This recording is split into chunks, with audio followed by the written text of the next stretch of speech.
Jag älskar ju det jag gör för att jag får jobba med människor. Och alla människor är lika värda oavsett hur man ser ut eller vart man kommer ifrån. Det är så jag är uppfostrad. Och sen att man får privilegiet att faktiskt skapa någonting tillsammans med en annan människa. Och få göra det karatemässigt eller stuntmässigt. Ja, wow! Jag går igång på det nu när du frågar. Det är så fantastiskt roligt. Hur kommer det sig att jag når människor? Jag tror det har med min barndom att göra. Faktiskt väldigt, väldigt mycket. Växte upp utan en pappa. Haft en mamma som uppfostrat mig. Flyttade från bruksbygden Lesjöfors i Värmland till förorten Stockholm i Flemingsberg. 7 år. 7 år. Så att uppväxten i förorten i Stockholm var liksom att, ja men vänta nu, vi hade det inte så bra liksom. Jag fick hjälpa till att jobba. Jag jobbade sedan jag var 13 år gammal. Jag vet inte, ögonen är själens spegel brukar de säga. Lite grann sådär. Så jag tror det är därifrån. Det är från min egen uppfostran och allt jag har gått igenom. Så jag tror att ödmjukheten inom mig gör också att jag behöver inte vara någon annan än den jag är. För att grunden i mig och grunden i det jag gör blir genuint. Och jag tror att människor ser det, att jag menar väl. Att tro på sig själv. För alla människor kan ha ups and downs i sitt liv. Och jag har fått kriga väldigt mycket ända sedan jag var liten. Och sen så har jag en person som heter Peppe Östensson. Som idag är min kollega. Det är en inspirationskälla. På grund av att han har gått igenom olika saker i sitt liv. Och är en stark människa och en jättebra pedagog. Som tredje måste jag också slänga in min morsa. Mamma är alltid mamma liksom. Det är en inspirationskälla. På det sättet. Hon har också krigat och kommer från den gamla generationen. Att man inte ger upp sina drömmar och sina mål. Och sen har man inspirationskällor som skådespelare som gör sina stunts själv och har krigat den vägen. Tom Cruise är en utav dem, Jackie Chan självklart. De gamla rävarna, Rest in Peace, Buster Keaton och Charlie Chaplin, absolut. Det är pionjärerna tycker jag inom stunt som har fått mig att gå in och titta på deras gamla klipp. Men de gav inte upp, de kämpade in i det sista. Det som är världskänt är väl Buster Keaton, han står vid på en gräsplätt och sen bakom så är det en husfasad som de har då riggat upp så den husfasaden står där och då ska den här husfasaden falla ner. Och då har de räknat kalkylerat ut att Buster Keaton hamnar i en av dörröppningarna på husfasaden. Och det är väl, ursäkta uttrycket, jävligt vågat. För missar man där så då är det ju kört. Till att det kommer bilar på en kullerstensgata och sträcker ut armen och sen så hänger de med. Så det är väl lite galna grejer där. Och sen om vi går till mera nutid så har det ju, ja men Jackie Chan behöver man inte säga någonting. De som har koll på vem han är vet vad han har gjort. Och han har ju verkligen utmanat sig själv. Allt ifrån att bryta fötter till bryta ryggen och nacken. Så här efteråt när man sitter och funderar på inblandningen i långfilmen. Den blomstringen kommer då. Det var så mycket tyckte jag. Det tog aldrig slut. Det var grej efter grej efter grej. Det är allt ifrån Jesper Barkselius som jag berättat om tidigare här, skådespelaren. Till Johan Wolin, Emil Kumlin. Till Alexej Manvelov som också gör stunt. Pia Halvorsen gör stunts i filmen som jag koordinerar. 19 stycken unika stunts i den produktionen. Så det är väldigt ovanligt att det är så mycket. Och visst har jag läst recensioner och så. Det känns fantastiskt kul att läsa. För där säger ju då recensenterna, alla som jag har läst, att stunten och actionen är i världsklass. Att brinna inom stunt är ju farligt på sitt sätt. När Jesper Barkselius som skådespelare då ska brinna. Han har aldrig brunnit tidigare. Han befinner sig i ett flygplan. Ska kliva ut ur flygplanet. Och redan där ska han börja brinna. Han brinner på benet lite grann. Och sen ska han sätta sig på en stol som brinner. Och då fattar ryggen eld och armen fattar eld. Det var väldigt utmanande på det sättet. För Jesper har ju aldrig brunnit då. Så där fick vi bygga upp det stuntet steg för steg. Jag diggar han Jesper på det sättet. För han är sådär, fuck it. Jag är helt fine med, jag litar på dig Tarmo. Kom igen, vi kör. Och då är det min uppgift att kolla på honom och titta på, vänta nu, är han en tuffing som bara snackar eller klarar han av det här? Han lägger ju sitt liv i mina händer bokstavligen. Och jag då tillsammans med safety-teamet måste ju då lösa det här. Och han gjorde det jäkligt bra. Så han brann alltså totalt i nästan 20 sekunder som skådespelare. Och det är inte många skådespelare som jag känner till i Sverige som har gjort ett sånt stunt på det sättet. För honom som skådespelare så bibehöll han karaktär hela tiden. För det var meningen just i den scenen. Och så fort han visste att han hade det så fick han en cue. Nu kan han bryta.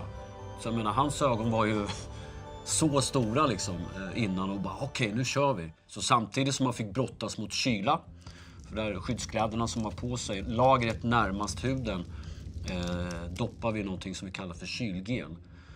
För den både skyddar mot elden och mot värmen. Och det innebär att han kan brinna lite längre då. Och då när han tog på sig den, då blir han jättekall.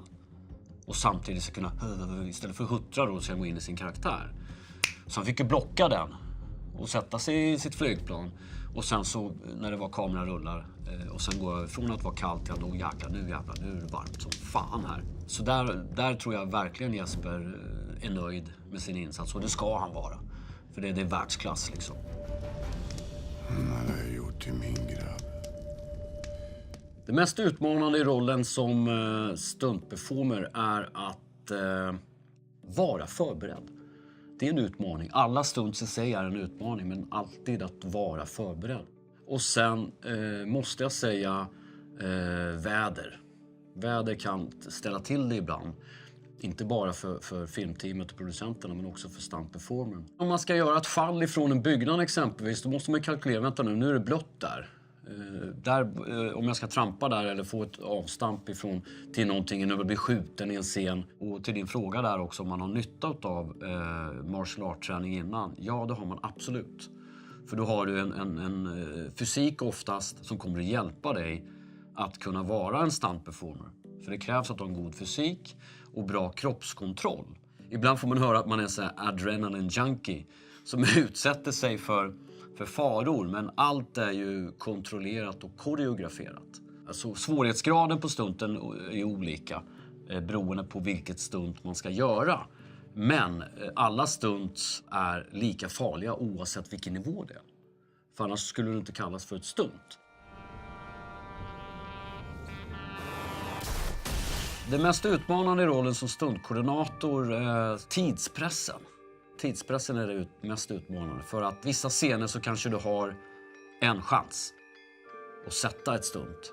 Och det finns ett jättebra exempel i ett bilstunt där en utav karaktärerna blir påkörd.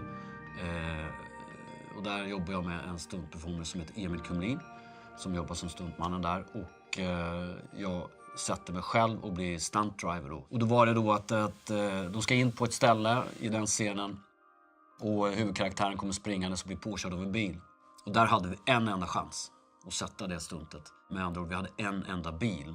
För regissören ville att den här karaktären skulle bli påkörd. Han skulle flyga upp, ta vindrutan. Vindrutan skulle gå sönder i bild. Och flyga av eller annat på asfalten. Okej. Tack så mycket. En chans. Okej, here we go. Och sen just det, Tarmo, det ska regna i den här scenen också.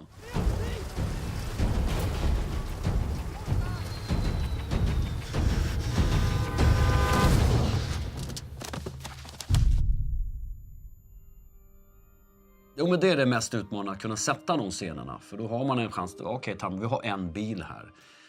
Och det här är den scenen. Okej, det är det jag har att jobba med. Och då får inte jag misslyckas. Så det är när man har en timeframe, alltså en tidsram på att lösa saker och ting. Men ibland med väldigt få medel.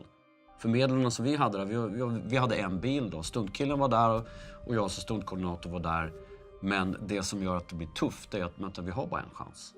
Så det blir det pressen där som är det mest utmanande. Och samtidigt kunna ha säkerhetsaspekten med i det här. För då blir det att jag som stuntkoordinator får tänka två eller tre steg. Men när man jobbar med de här olika elementen då, för då sitter jag inne i bilen. Vi har testat det med regn, vindrutetorkarna är på. Den visuella sikten är en faktor.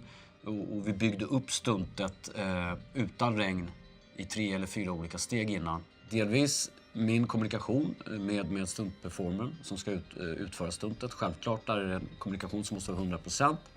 Kommunikation med regissören och med kameramannen. Så jag vet att de har ställt kamerorna där det funkar. Plus om det kanske är en massa statister som springer runt där vi ska göra våra stunt. Då blir det också min uppgift att förmedla till statistansvariga då att närmare än så här får statisterna inte vara den här bilen nu. Och bilen kommer att stanna där borta. Och det likadant gäller där. Så jag bygger ju då fria ytor runt stuntet. Vi mätte ut exakt där regissören ville att stuntperformern skulle landa. Vi repade kanske 2 eller 3 gånger.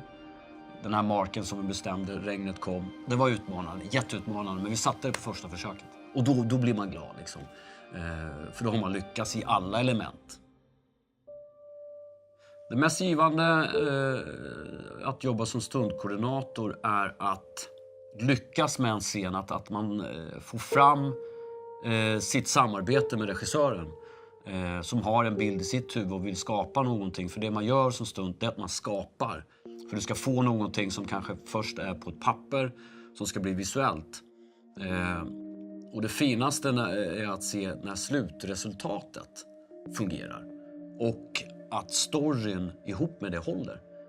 Det tycker jag är bland det finaste. Och sen självklart att kunna vara spindeln i nätet och kunna leverera ett professionellt team till produktionen.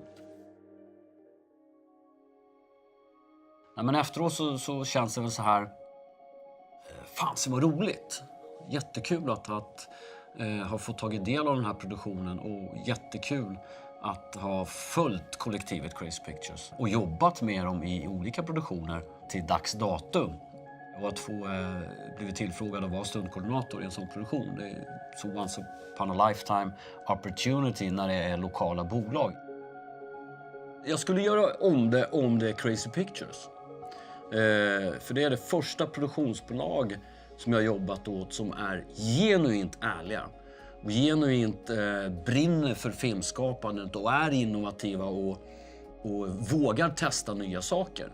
Så att om Crazy Pictures skulle fråga mig, Tarbo, vi vill ha dig som stuntkoordinator i någon ny, absolut, det skulle jag göra. Jag tror att Crazy Pictures är unika på det sättet. De har lika väl som en producent kan springa och vara en roddare till att de gör alltihopa in-house med hjälp av massor med människor självklart som hjälper till. Där är de helt unika och det är fantastiskt att jobba med dem. För du känner en glädje, du känner en tillhörighet. Crazy Pictures är det bolaget som jag tycker är mest roligt att jobba med när det gäller den bitarna. För där känner man att okej, här så kan de lyssna på ett helt annat sätt, här kan man ha en diskussion. Så det finns liksom ingenting som inte de är hungriga på. De är inte rädda för att testa nya saker. Och det är unikt med dem.